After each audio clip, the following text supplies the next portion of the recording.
Remember that, everybody? DJ Khaled. That was still one of the funniest days in the history of Overwatch. I like The Rock, but that's just that's peak narcissism. It's BLG, JDG, G2, and Gen G. That's a lot of G's. Mentally stable esports fan. Do those even exist anymore? I know. No, I don't no, they never have anymore. Like, let's be real. Let's be real.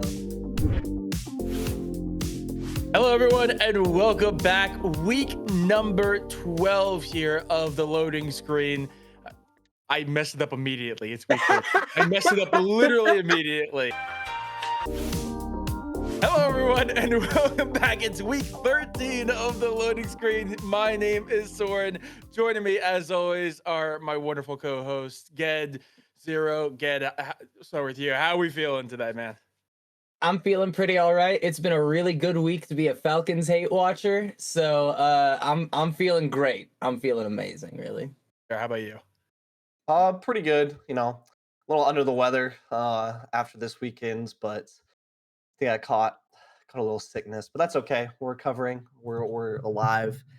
I might breathe right strips to keep my congestion away. Not sponsored, by the way, but if you want to sponsor. Not sponsored. But if you I'll take it. Listen, I'm using these things all the time. I'll vouch up and down.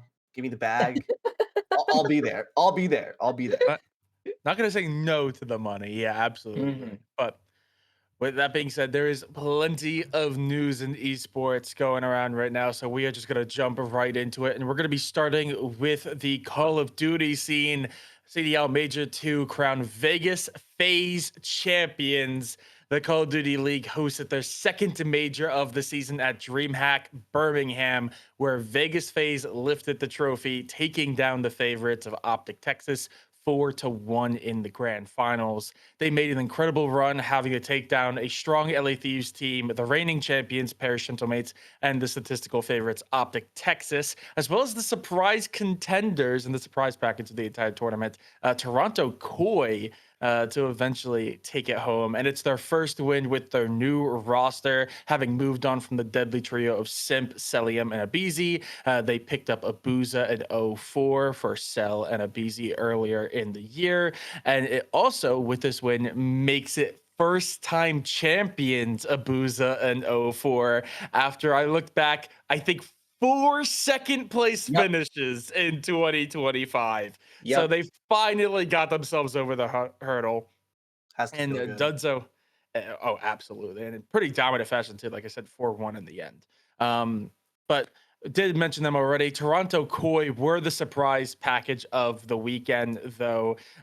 They made it out of play-ins to get bounced in the lower bracket by OpTic almost immediately, but then went on to make a miracle run to secure third place in the tournament. They beat the Vancouver Surge in the play-in. They then upset the Riyadh Falcons, as Ken mentioned. It is pack watch. They went 0-2 and got bounced hard, dropping 6 maps, not winning a single one, by the way.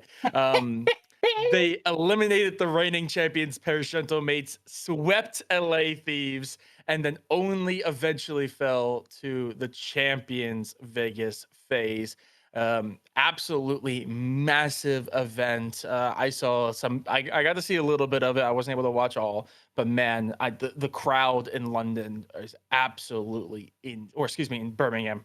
Wrong city. But just the EU fan base is insane. I was seeing clips all weekend of people chugging beers and chants going through.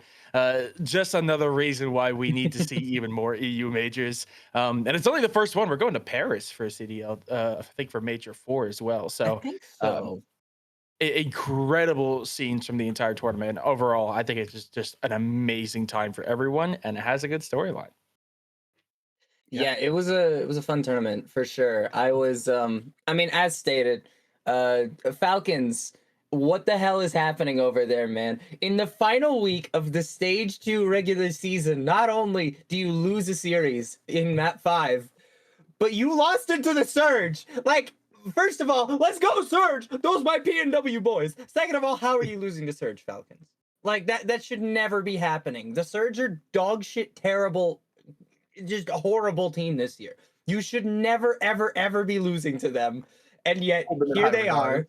losing to losing to Vancouver, and then going to the major and immediately dropping 6 maps in a row, not even getting one in their entire run. What is wrong with these guys? I don't know, but I'm happy about it because, as we all know, I don't like this organization. And we'll talk a little bit more about that when we get to the CS bit at the very end of the video. But yeah, it was real rough for the Falcons this week. But in more positive news, I'm no longer going to be on my hater shit here for a moment. Like you said, 04 and Abuzah were picked up by the Vegas FaZe. I almost said Atlanta FaZe again. But Vegas I kept FaZe. changing it when I was writing out the script. I got to like 18 and then the backspace. Every time. But yeah, I mean, what a run from 04 in particular, who lifted the tournament MVP award for the first time ever after 4 times getting second place last season with the Surge. I mean, it makes me so happy that now 3 of the 4 players who were on that roster have lifted a trophy in the first 2 majors of the year here, with Neptune winning the first major and 04 and Abuzah winning out on this one. Now we are just waiting for the nasty major win, but I don't think he's gonna do it with Boston. Definitely not with Boston. Definitely not with Boston. No turnarounds. Yeah. No, probably Quarter not. 2, But quarter 3. yeah, a very good weekend for Call of Duty. I'm very happy for my Surge boys for sure. And hopefully we get the nasty win at some point in the near future here. We'll see what happens. But yeah, good week for Call of Duty, and I'm very, very excited for Major 3. Yeah, will definitely be exciting to look forward to.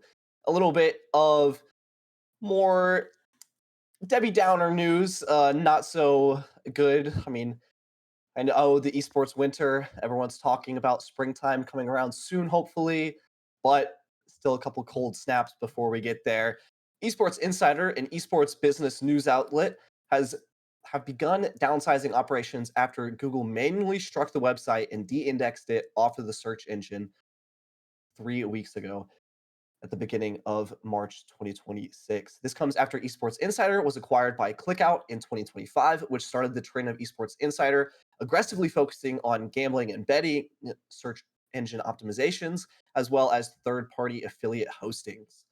Esports Insider has since been re-indexed onto Google after the initial removal, um, due to the website's removal of most gambling and betting SEOs, but the damage is seemingly been done already, and the redundancy layoffs are still projected to be followed through upon with both full-time employees and freelance writers.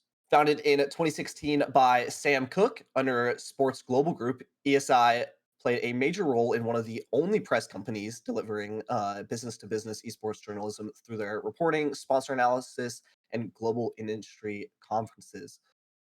As of recording, there has not yet been a comment from the ownership team regarding this situation. Sadly for the esports community, this loss will likely be brushed under the rug as Clickout Media continues to ravage the esports scene by acquiring esports news outlets and replacing editors with AI editors and fake authors of the sorts.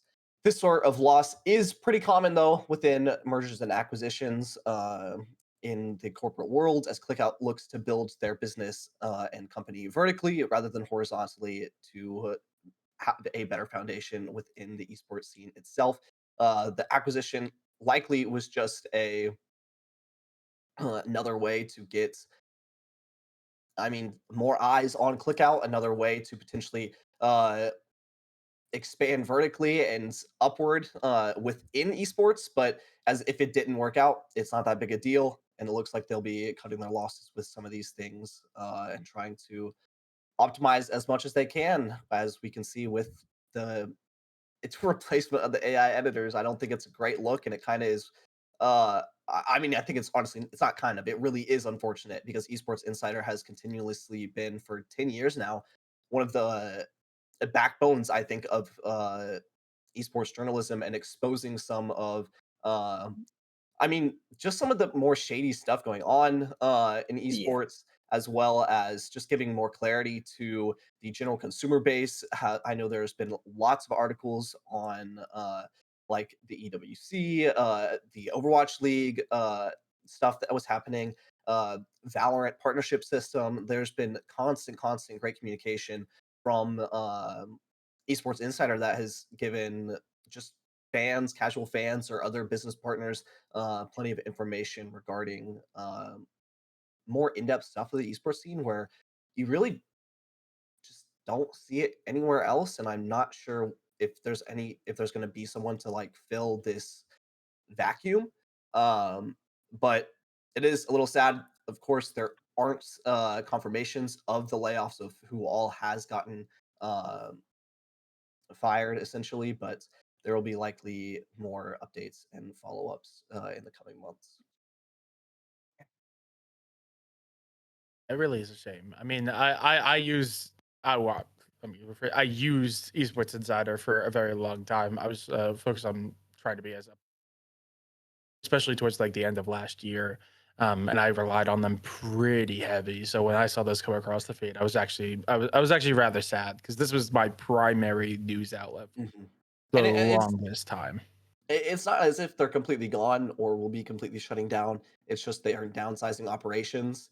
Uh, but I feel like this is a very common trend with a lot of companies that you can see it. And personally, I feel as if it's like a big giant flashing light of like do not enter, do not go this way, do not give in to the gambling SEOs and scamming like stuff. Don't go to AI editors, guys. Don't go to a bunch of these fake authors. But again and again, within the corporate world, the executives are so out of touch that they do not understand uh, what consumers actually want, and they just see less money, more profit margin. Good.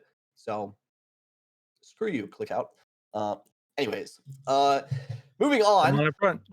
Esports Foundation selects 40 clubs for the 2026 partner program. National partners announced ahead of the Riyadh Esports Nations Cup, which is essentially a World Cup, but for esports, where they're not representing the leagues, they're representing the actual countries rather than organizations like the actual Esports World Cup is. So the Nations Cup is countries, World Cup esports teams. A little bit confusing if you come from more traditional sports or any other competitive sphere. But the Esports Foundation unveiled 40 teams for its 2026 club partner program, distributing up to $1 million per organization from a $20 million fund to boost global fan campaigns ahead of the EWC in 2026. 8 clubs qualified via the 2025 club championship results, while the remaining 32, were chosen from 175 applications or over 175 applications, collectively representing over 300 million fans across key global regions. Several major brands, including FaZe Clan, Loud, Carmine Corp, were dropped, signaling a shift away from legacy popularity toward regional growth and competitive alignment.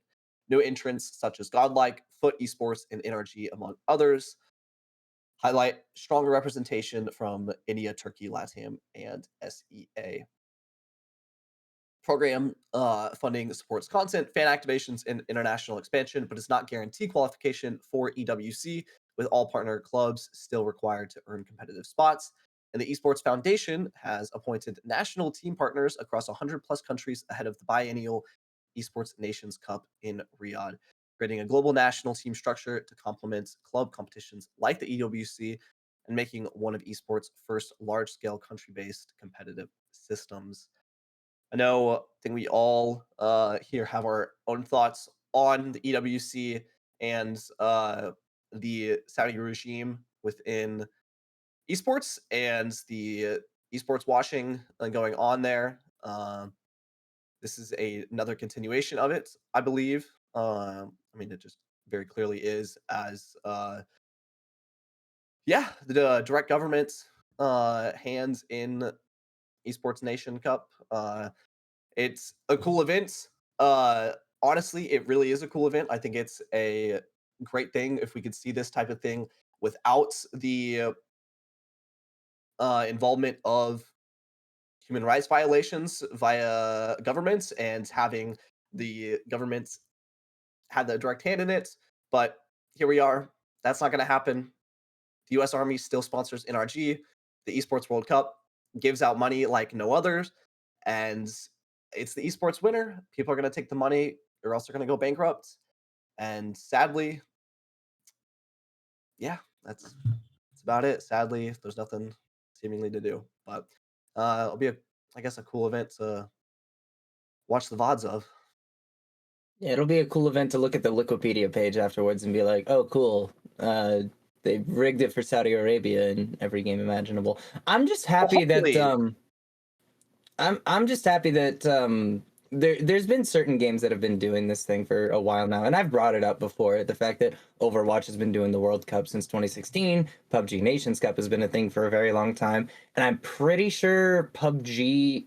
I actually don't know if PUBG's there or not, but I know Overwatch is not at the Esports Nation Cup because Overwatch is hosting its own EWC, not EWC. What? Overwatch is hosting its own Overwatch World Cup again this year for the first time since I believe 2023. So I'll be watching that for sure because I mean I love Overwatch. We all know this, and the World Cup has always been a really cool event for that.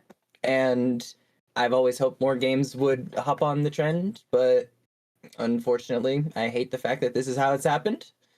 But I am definitely curious to see which countries come out on top in specific games. I do expect that some countries are going to have particular advantages in specific games. For example, I think that if there's Call of Duty, then US is just winning that because nobody else plays Call of Duty outside of a couple of European countries and Saudi Arabia at this point.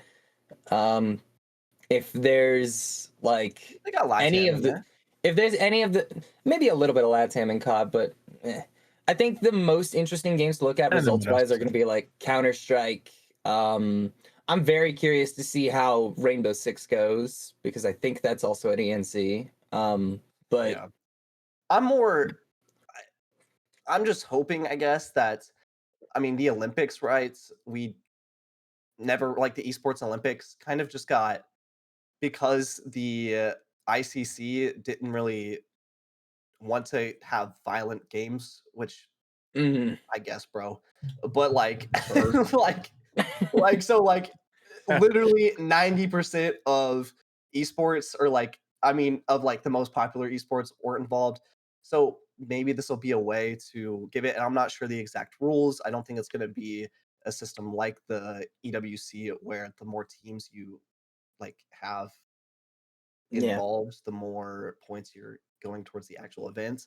But alas, we'll see. We'll see how it goes. But that's enough EWC ENC talk for now. Keep you updated with any updates moving forward. Moving on here over towards League of Legends here, we have a little bit of Debbie Downer news in League before we move on to the actually cool stuff. And that's that LCK has started investigating Gen G star Ruler after a tax tribunal ruling. Excuse me, words are hard. Park Jae-hyuk, known as Ruler and bot laner for Gen G, lost his appeal before the South Korea's tax tribunal over income handling between 2018 and 2021, where payments to his father as a manager and investments placed under his father's name were ruled improper and treated partly as taxable gifts, though the case remains civil and not criminal. The League of Legends Champions Korea has launched its own conduct review and could impose penalties ranging from fines to suspension, depending on reputational impact, highlighting growing scrutiny of financial compliance in esports alongside recent cases involving Alexei Virolanian and Yang Zijian. And I mean, this just sucks, right? I mean, Ruler is one of those players in the LCK who is synonymous with the LCK. I mean, Gen G, in my opinion, was I think they should have been Team of the Year last year instead of T1. I still think that's an argument to be had, but whatever. I mean, but Gen G is arguably the best team in the world right now. Maybe not after first stand, but we'll get there in a moment. And it's really just a shame. I hope that this doesn't impact things too heavily in the LCK as a whole, but you know, the overall effects remain to be seen at this point. Actually, I think it's kind of crazy right now. There's a lot of different news about just like league cases in esports. Oh yeah. Because even outside of this, I mean, I remember we spoke about the Thai player who had like Yes. an account sharing on the SEA for the SEA games. Yep. That actually just got updated too. I mean, it wasn't a big Ooh. update, but they actually got sentenced. The two of them went to jail. I think it was only for a couple months, but they were sentenced to jail for quite a bit and had to pay a fine. So like there was just a lot of news right now as esports as it has been growing. It's just been so much more prevalent in the eyes of media that I feel like a lot of stuff that used to just kind of go under the radar and was not a big deal is now very suddenly becoming a big deal. And especially when you have huge players like Ruler who are well-known names in certain regions. Obviously, South Korea is absolutely huge on League. Faker's legitimately a household name for like everyone. He's on, like, I've been to South Korea. He's literally on billboards throughout Seoul. It's crazy. So like we just live in a very different world, and you can't get away with sneaky stuff like that, especially when you're that big and that demographic. But as we do keep moving, we do have actual news for League. The Riot Sphere always brings us back in, and just to kick Ruler wise down, Genji at first stand, by the way, did also get cursed again. Semifinal out again. Just saying, I'm sticking by my guns. I know I got hate for the Chovy remark, but guess what? Semifinals appearance 3-0 yet again. No, but 2026 first stand Sao Paulo concludes with Billy Gaming taking the gold, their first ever international win. It concluded on March 26th with the eventual champions BLG taking down EU giant G2. They have been dominant in the LPL, taking first in the last two splits and not placing below fourth since 2022 in their regional events, and went on a run of top four finishes at international majors. Between 2022 and 2025, they came in second place at 3 international events and got top 4 in 5 out of the 6 appearances that they made. With that run of performances coming to an end at last year Worlds, where they crashed out in 10th, 11th. So they ended last year on a bit of a slump, but at the end of the year in 2025, they made a blockbuster move to pick up Viper, one of the best ADCs in the game, and that change paid dividends as they have gone on to win their first international event in League of Legends. It was the Swiss bracket comprised of 2 groups of 4 teams, with the top teams from each major and minor region stage 1 competition competing.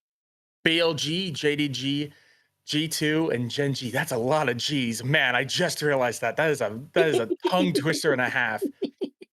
They qualified with only BLG making a series close, taking all 5 games, funnily enough. And it was in a close game against second seed from Korea, Fear X, where they actually almost took down the eventual champions. They had them on the ropes 2-1 before they came back and won 5-2. So big performance there. However, in the playoffs, G2 and BLG dispatched their opponents in Genji and JDG respectively in 3-0 fashion. Like I said, another Genji disaster class in the semifinals. Where also notably fun little bit there, we actually did see something actually very interesting. We had an Anivia support come out. Pulled out the Anivia support to take down why am I blanking on the name? I just said it. JDG. Yeah, they pulled out a crazy pick, and I believe they terrorized JDG. I was watching the clips. I think On actually bullied them. I think it could be considered cyberbullying. Very fun. If you have not seen it, go ahead. And also later, Caps tried to pull the Anivia on BLG and did do well, but they weren't able to win that game. But in the grand finals, it would be very back and forth as G2, the last remaining representative from EU, would draw first blood, but BLG would respond in kind with 2 nearly 40-minute games until BLG would finally lock in, close the series, taking the next 2 games in under 30 minutes each. They win 3-1 with MVP Bin leading the charge after some incredible performances. And of course, with the international event having gone by, that does mean news from Riot comes out about Worlds this year, where they confirmed that Worlds finals will be taking place at the Barclays Center in Brooklyn, New York, and confirming the date to be November 14th of 2026. And in that same post, they finally gave a little bit of love to the Brazilian scene. They announced that CBLOL would be getting 2 slots at Worlds instead of just the 1 with all the other minor regions. So massive news for Brazilian fans. I saw them very, very happy in the comments. They need something after the news about, oh yeah, the 18-year-olds. Like, I know, man, rest in peace to any minors in Brazil trying to play Riot games, because wouldn't want to be them. Yeah, but big news coming out of League. Very, very big news coming out of League. After a very good event where they also learned how to not have an event that takes a month and a half to play. Crazy. That's true. That's true. First time ever. Wow. Wow. Really, it's been years. It's been almost a decade. I have a very small. No, go ahead, Zero. Oh, I was gonna say, I think the consistency that BLG has had throughout the last 4 years is kind of crazy. Yeah. Like, where do you see that level? Like, obviously, like, very, very few teams in any sport, in any competition, can keep up that level of consistency, even internationally or even like regionally, for that long of a time. Like, swapping players, swapping rosters, swapping management. Like, it's just insane to keep that level of consistency and finally able to take home the victory. I feel like I love success stories like this, because after so long of grinding and after being so close so many damn times, finally clinching that victory and being able to hoist the trophy. I think stories like these are what makes esports and just competitions the best. It's the peak enjoyment, like seeing the emotions and like all the stress off the shoulders of those BLG players, like feeling like they finally did it. It's just it's such an emotional roller coaster and such a cool thing to experience. Yeah, for sure. And I'm just gonna come right out and say it real quick. Barclays Center, really? You couldn't get more original than that? We did that in the first season of the Overwatch League. Remember that? Remember that, everybody? DJ Khaled. That was still one of the funniest days in the history of Overwatch, man. DJ Khaled ain't nothing to mess with. DJ Khaled ain't. Pull up. I do remember that. Sat on my couch. Dude, that was so funny. That was so funny. But back to League for a moment. I do have a question for you two fellas regarding this. Do you think that having won first stand, having gotten first place in this split of the LPL, do you think this could be the year for a Golden Road?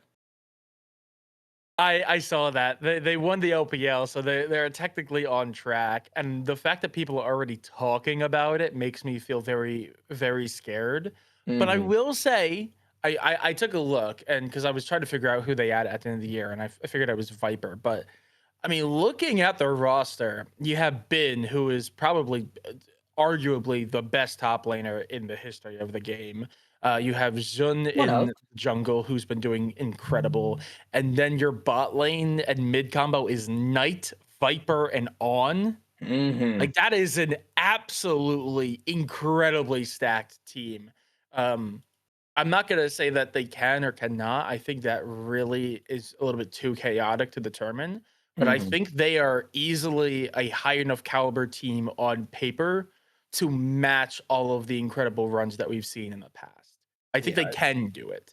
I think it's probably, they're like one of statistically the most likely to in history with their consistency, but also like the elephant in the room. Yeah, like address me. Anything like how all roads lead to Faker. How are they gonna get by? Like, I don't know. I would love to see it done. Like like again, the stories like from that would be amazing. But All right. Well, I think that gets us through all of our major headlines here. So why don't we move on to some of our more miscellaneous stuff here? I think we're gonna start with Zero on this one, perhaps. yeah, so start off the miscellaneous section. Just a little bit of news around Epic Games in the last few weeks. As Epic Game announced, it is laying off over 1,000 employees after declining engagement in Fortnite since 2025, created a spending imbalance as the company targets $500 million in cost savings while shifting focus towards future content cycles and development priorities, including Unreal Engine 6, ahead of major plans for launching later in the year. A bit unfortunate. I think there has been a lot of drama surrounding these layoffs as they are seemingly very random and don't have a lot of sensibility behind them. As a lot of original people who have been there since the beginning of the game have been laid off. People like the creator of Jonesy, some of the initial creators before it was even a battle royale, focusing on those characters and gameplay mechanics. Departments all over as 1,000+ employees, as well as the shutdown of many game modes. I know Ballistic is getting shut down, the rocket racing as well, and then one other, which were all huge gameplay pushes that Fortnite was going for back in I guess it was 2025 with Unreal Engine 5, where they were really trying to push forward Fortnite to become a new Roblox-esque game where you can create your own games and have a lot more creativity and flexibility in what type of game modes they play. But it has not worked out well. Balance sheet doesn't look too great, and it truly is unfortunate to see all these great employees and game studios just continue to lay off developers. But moving on to a bit brighter news, FlyQuest has launched Project Grassroots to support Tier 2 collegiate and women's esports programs, including a Valorant Game Changers team, offering travel assistance, sponsorships access, and operational backing to improve sustainability across developing competitive scenes, as well as signing a challengers team in VCT or VCL in A called Sleepers. Shout out Leo, knowers know. Um, but very exciting stuff coming soon from FlyQuest, so make sure to keep your eyes over on them. I also do want to bring up one quick thing about the Epic Games because I think it's very funny. They're also kind of getting trolled by their own fan base right now. They have the Ice King and I forget the Ice King and the Rock. It's the Rock. The Foundation. Oh, the Foundation. The Foundation. Sorry, it's the Rock. But the Foundation. And fun fact, I don't know if either of you saw this. In pretty much every contract that the Rock has, he is like legally only allowed to lose so much. Yeah. So people were going, and it's obviously a competition on which team will win. And people were digging and found out that the Rock's team had a 1.3 multiplier for their points for every win that they get. So he was statistically winning because that, but then the fan base figured that out and everyone started choosing the other side. And even with that 1.3 multiplier, which I think they've since raised, they're still losing. They're still losing. It's crazy. Like That's I like The Rock, but that's just like that's peak narcissism. That is peak narcissism. Absolutely. No, Sorry, as someone who's a WWE fan and it was a little bit upset with his stuff last year, I was very happy to see that. I think it was very fun. That's extremely funny. Moving on, I'm gonna apologize in advance for probably butchering these names. Please don't take it wrong.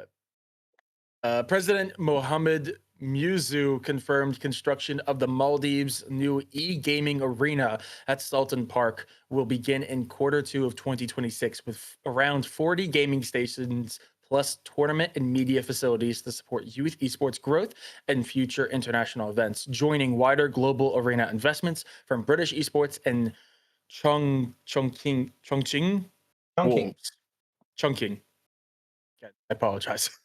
As well, Ubisoft launched the R6 Esports Competitive Hub to centralize grassroots collegiates and tier 2 and 3 tournaments globally and introduce a simplified licensing system with a $10,000 cap, community license, and scalable custom license, strengthening the amateur to pro pathway towards events like the Six Invitational. We love it when game developers put some actual TLC into the competitive scene. We love that. We absolutely do. We do, for sure. Speaking of which, Psychedelic Games raised $3.5 million, led by FlyQuest, with backing from Krafton and Arbitrum Gaming Ventures to support development of pirate-themed 4v4 MOBA Golden Tides, signaling continued investor confidence in new MOBA titles alongside major sector moves like Savvy Games Group's acquisition of Moonton Games. Vitality has won Blast Open Rotterdam over Navi in a 3-0 grand final sweep. They also took wins over 9Z, Paravision, the Mongols, and Aurora, not dropping a single map through the entire course of the event. And I mentioned I was going to bring up Falcons. They got bounced by Paravision 2-0 in quarterfinals, I believe. Pack watch. And finally, Soup partnered with LG Electronics to bring esports broadcasts, including League of Legends Champions Korea and Africa TV StarCraft League, to WebOS smart TVs via the LG Gaming Portal, expanding living room access as Korean language streams shift exclusively to websites like Soup and Naver. Oh, I was going to comment real quick on the Soup stuff and his exclusivity regarding streaming rights. I think it's great to see esports get specific streaming rights, but I feel like every time we've seen it, guys, it never goes well. I mean, we saw it with the Soup signing in for Valorant for VCT Korean broadcast back in I think it was 2024 is when that was signed. Something Maybe it was like last that. year, where you couldn't stream the Korean games. You couldn't like co-stream them on another website. The same thing for the Soup Cup and Africa TV leagues in Valorant that I know of. I know the like East or Overwatch League and the old CDL used to have exclusive contracts, and I think it's great to have these inbuilt like applications for smart TVs. I love that to see more accessibility there to support these decisions. And so hopefully this is a bit further of a better way to bridge that monetization and audience gap. But stuff like this does scare me a little bit as it's very monopolistic and doesn't tend to end well. It also, complete side note, but as somebody who has been involved in Overwatch for quite some time, OWCS Korea only has the Korean broadcast is exclusively on Soup. The Japanese broadcast and English co-streamers is the only way you can actually watch it on Twitch lately in the last few years. They actually did have an English broadcast officially in year 1 of OWCS, but WDG, the company that runs OWCS in Korea, opted to remove it entirely in year 2 and so far year 3 going forward, which is extremely frustrating. And on a complete side note, the Soup website available outside of Korea is horrendous. Oh my god, it is so garbage. I just want to watch my favorite Korean Overwatch streamers like play the game. You have to sign up, but I can't do it through the English client. I have to do it through the actual Korean client, which is difficult because I don't read the language, and it's very annoying. It's very frustrating. Soup, get your shit together, please. That is gonna be it though for the news for at least this week. I mean, we're gonna wrap it up here soon. Any final thoughts, Ged Zero? Ged, we'll start with you. Any final words? The Rainbow Six competitive year started back up. The Apex Legends competitive year is about to start back up this weekend, I believe. The Overwatch Stage 1 is in full swing as it stands. We are very close to our first LAN of the year, actually. So keep an eye out for that one. There's a lot of good shit to be watching, and there's a great place to hear about all of it, and it's right here. So you better stay tuned, everybody. Haha, you stick around. Loading screen. We got you. Sarah, how about you? Any final thoughts? No, not really. I mean, I'll be keeping my eye out for Full House Siege, for Melee coming up in a few weeks. But other than that, I think that's about it. Got some Valorant as well starting up soon. I believe China started today for Stage 1, so gonna keep my eyes on that as well, as should you. But I think that's all from me today. And final thoughts from me, Marvel Rivals is underway, and immediately so many upsets. It's, if you're not watching Marvel Rivals and you're a fan of Hero Shooter, go check it out. But as well, this weekend is officially the start of the Pacific region for Marvel Rivals, where if you've been watching us for a while, you can go see the man Diatonic for his first ever Ignite gig. Go check it out. I know it's going to be at 3 o'clock in the morning, but you know damn well I'm going to be up in the chat waiting for them to turn off that emote mode. So they're telling no more emotes in chat. You can't, you have to be mentally stable. Mentally stable esports fan? Do those even exist anymore? No, they never have anymore. Like, let's be real. Let's be real. All right. Oh God. Okay, that's it for us. Thank you so much for watching. We'll see you next time. Have a good one. Bye-bye.